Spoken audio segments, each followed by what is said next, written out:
Unfaithful servant, indeed, he was bigger than life. Inene kuphunyuzwa abadiniweyo. May his soul rest in peace.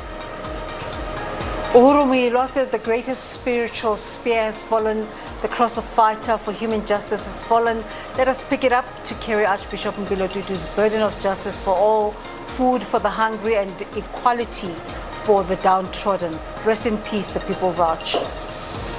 Gideon says the last line of hope has departed. Rest in perfect peace, Dr. Desmond Tutu, a man who stands for the truth against the evil apartheid regime of Israel against the Palestinian nation. And here saying, what a sad day in South Africa with the passing of Nobel Peace Prize laureate Archbishop Desmond Tutu.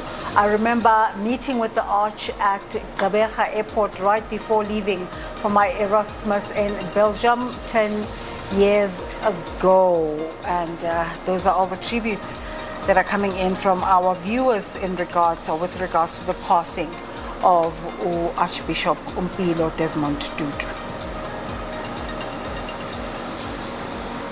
We have now the leader of the Democratic Alliance, John Steenhuisen, joining us. A very good morning to you. What condolence message are you sending to the Tutu family this morning?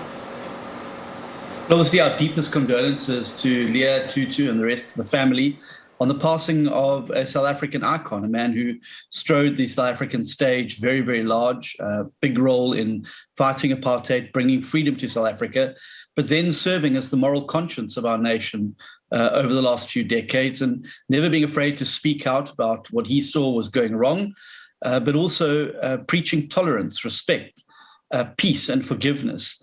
And I think that these values are going to be required in huge amounts if we're to take our country forward to the type of country that I think Archbishop Tutu would like to have seen, and certainly the type of country that he spent the entire span of his life fighting for.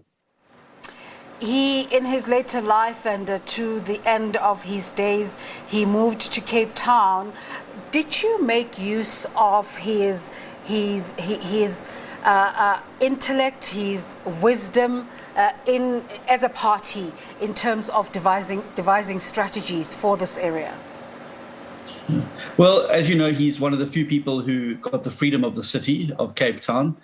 He's also iconically portrayed on the city of Cape Town's municipal building. There's one of only two people, the other person being Nelson Mandela. And this was a significant piece. And obviously, he was always available for advice to political parties, to anybody who would want to be able to get counsel from him. And certainly, I know that the Democratic Alliance has drawn on him on a few occasions to seek out his views on things. We also completely supported his fight against poverty, and it's a fight that we've taken up quite significantly as well. He was a voice for the poor, he was a voice for the downtrodden, and he was a voice for right in South Africa. And I think the best tribute that we can pay, and to ensure that there's a living legacy to the lessons that he taught us and the lessons he's now left us with, is to continue striving to achieve those ideals. What value did it add to the area of Cape Town that he was a citizen of this area where the Democratic Alliance is in power? Well, I mean, I think that he's a lot bigger than one city. I think he was an international citizen, and I think that he was a South African in the truest sense of the word, and that there was nowhere he was afraid to go or to be when there was a message that needed to be heard. But certainly having him as one of the citizens and one of the citizens with the freedom of the city in Cape Town, but also having him in the province of the Western Cape, massively helpful. And the work that him and his foundation have been doing, particularly around HIV/AIDS, has assisted greatly in Cape Town and the surrounds, reducing the stigma around HIV and AIDS, and setting out to ensure that those who required the assistance were able to receive it. And that was him, completely selfless, willing to sacrifice everything he had for the good of those people who did not have a voice, or if they had a voice, were not being listened to or heard. Were you able to interact with him in the days that he was spending in private, away from the public eye? No, obviously there's been a withdrawal of by the family in recent years. There have been a number of bouts of, as you know, well-publicized ill health. The Archbishop was in hospital and in and out of hospital. There were a few scares that we've had before. And when I woke up to the news this morning, I really hoped that it was just another one of those scares that we had, but it was not to be. And he has now finally passed away at the age of 90. But certainly, I think a lot more private in recent months, but certainly not quieter. And I think that he has been vocal right up until the end around the issues that mattered most to him and the type of South Africa he wanted to see. Let's thank you for talking to us this morning. Yes. Thank you very much, and condolences to all. John Steenhuisen is the leader of the Democratic Alliance. We have a caller now, Reverend Dandala. Reverend, is this the Reverend Dandala? Reverend Dandala, thank you so much for making the call. One imagines you're devastated this morning. We are shocked. Nonetheless, we wish him a happy journey. He has served, he has spoken to this country, and we trust that this country will pay attention and listen as we move forward. Never to forget him. Just take us through your time with him, because like him, you were a man of the cloth, but also an activist. Just take us through your time with him, alongside him, fighting against apartheid.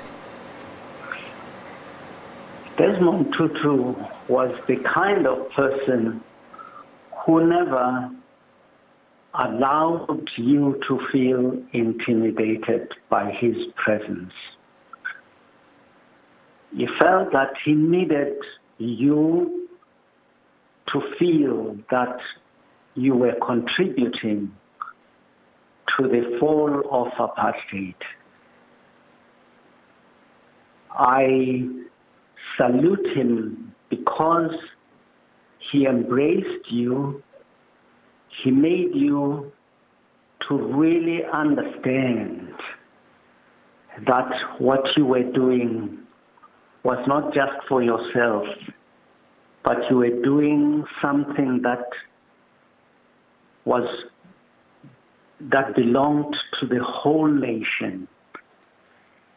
And it was special that you were doing it because you believed God wanted you to do it this way.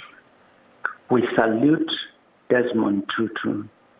We will forever pay tribute to him, and we will forever embrace his teachings. Reverend Dandala, as I said before, you were fighting alongside this man, alongside on your own.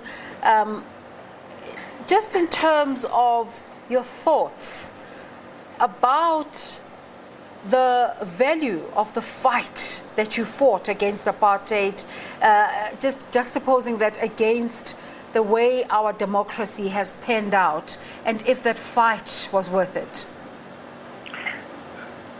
The first thing is that we fought the fight with Bishop Tutu because we believed that God wanted it this way. Secondly, we believed that that is how South African people had to live. As a result, whatever happened that sought to discourage us,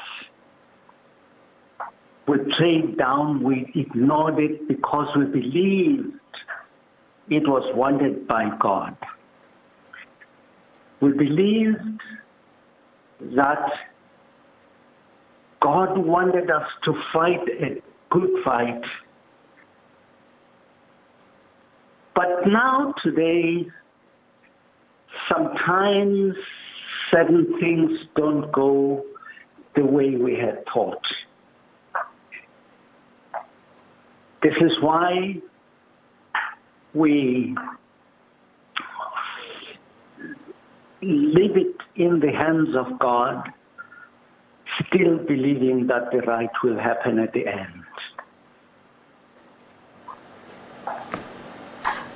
Reverend Mvume Dandala, thank you so much for making the time to call us this morning. Yeah, thank you very much.